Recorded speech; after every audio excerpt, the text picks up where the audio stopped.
Did you know that exactly 100 years ago, in January 1926, while Virginia Woolf was reshaping the English novel through what we now call the stream of consciousness, she was also asking a far more dangerous question. How does power survive? Not through force alone, but by controlling what we notice, what we remember, and what we are trained to ignore. These ideas didn't begin as manifestos. They appeared quietly in her private notebooks, letters, and drafts.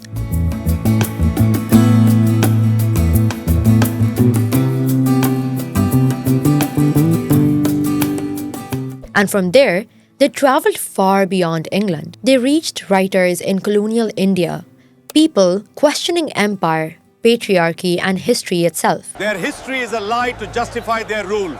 We demand our rights. Today, we're not following Virginia Woolf as a modernist icon, we're following her as something more unsettling, a radical observer of life, attention, and authority. Virginia Woolf was born in 1882 into a house full of books and rules. Her father, Leslie Stephen, was one of Victorian England's most respected intellectuals. Authority in that house was invisible but absolute. Men spoke, women listened, public life mattered, private silence was expected. From childhood, Woolf learned something crucial, that power doesn't always shout. Sometimes, it whispers as tradition. She noticed who was allowed to speak freely, whose opinions became important, and whose inner life remained unrecorded. Her brothers went to university, she did not. Instead, Woolf educated herself, obsessively reading but also observing. Her education wasn't only literary, it was also ethical. Who gets access to thought? Who gets uninterrupted time? Whose memory becomes history? All of these were questions she observed. Then loss arrived, again and again. Her mother died when she was 13, her half-sister soon after, and her father a few years later. The world she knew collapsed, and in that collapse, Woolf became painfully aware of something most people avoid, that life is not continuous, it arrives in fragments, shocks, interruptions, sudden moments of clarity. She later called these the moments of being, and they taught her something radical.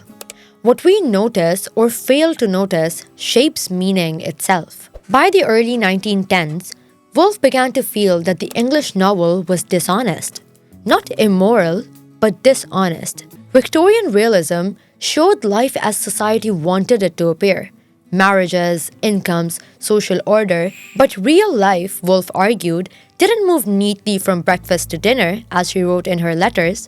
What governed experience was memory, fear, desire, resentment, unspoken thought.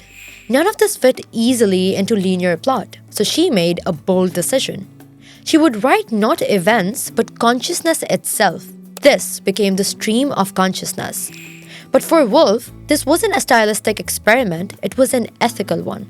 Because institutions rely on order, empire, patriarchy, nationalism, they require predictability and legibility. Inner life refuses all of that. By recording fleeting thought, half-formed, contradictory, unstable, and complex, Woolf challenged what could be categorized, counted, or governed. In her famous works such as Mrs. Dalloway, Kew Gardens, and Jacob's Room, ambition fades, imperial confidence dissolves. Masculine heroism never fully arrives. Instead, absence becomes meaning. Lives overlooked by official history become central, and attention itself becomes political. If you want to understand Woolf, you must read her diaries. She didn't write them to sound coherent. She wrote quickly before thought hardened into certainty. Memory interrupts, identity shifts, time bends, but alongside these fragments, Woolf carefully observed social life, the quiet authority of men who assume the right to speak, the invisibility of servants, the way class organizes silence. Domination, she realized, is often not violence, it is habit. The habit of being heard, the habit of being believed, and of being centered. And this is why her famous line, "A woman must have money and a room of her own," is not about comfort. It's about uninterrupted thought, because whoever controls time controls thinking, and whatever controls thinking holds power. By the 1920s and 1930s, Woolf's work reached South Asia. Mulk Anand, Sajjad Zahir, Rashid Jahan, Ismat Chughtai, and a lot of other, they didn't read Woolf as a stylist, they read her as a theorist of attention. Colonial rule didn't only dominate land, it dominated perception. Official narratives erased suffering. Realism often reproduced imperial categories. Woolf offered something different. Not imitation, but permission. Permission to fragment time, to central marginal consciousness, to treat everyday life as historically meaningful. Through the progressive writers' movement, her influence echoed quietly, allowing resistance without reproducing dominance. Later, writers like Anita Desai would explore memory, interiority, and woman's time in ways deeply indebted to Woolf's method.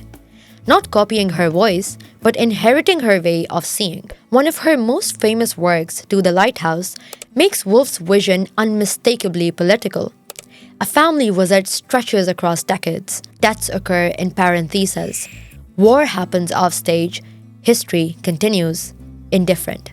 The house decays. Time passes. People vanish. And Woolf asks a devastating question. What survives when the great figures disappear? By removing spectacle, she exposes something deeper. History is shaped not only by events, but by attention. What we notice becomes memory. What we ignore disappears.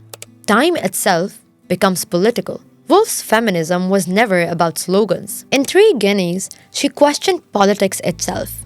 Why preserve institutions that demand obedience over thought? Patriarchy, nationalism, militarism, different faces but same habits, all sustained by unquestioned loyalty.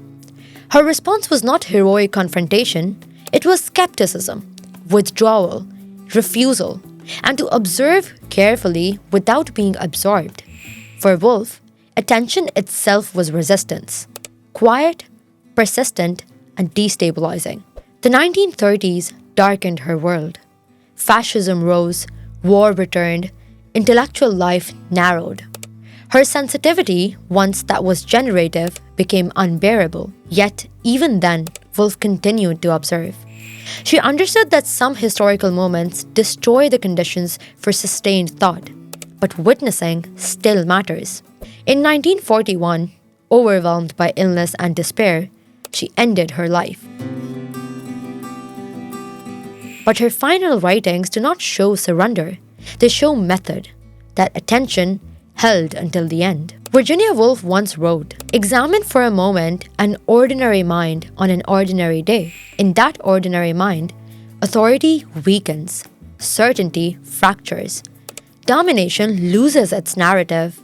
That is why Virginia Woolf still matters, especially in places shaped by power, silence, and inherited hierarchies.